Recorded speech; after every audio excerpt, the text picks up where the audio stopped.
وتحيه برضه لعشان خاطر برايكة المعادي امام بيبي يحييك، وابو مختار والعمده رضا برايك اللي منورنا. تحيه برضه عشانه، ونقول برضه عشان خاطر الباشا اسامه نوير وفصيح نوير، ونقول له برضه عشانه جديد في جديد واول مره، ونقول الشغل والكلام برضه عشانه. الله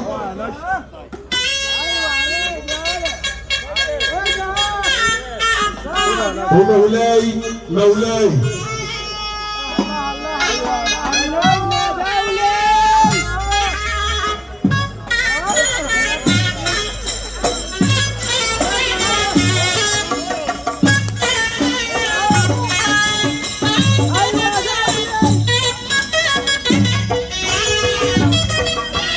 حتى عمنا منير بنور معانا حتى عمنا منير كل كفر الشيخ كده بنورنا حتى عمنا منير بنحيي برضه فصيح نوير والباشا اسامه نوير الحاج عمنا منير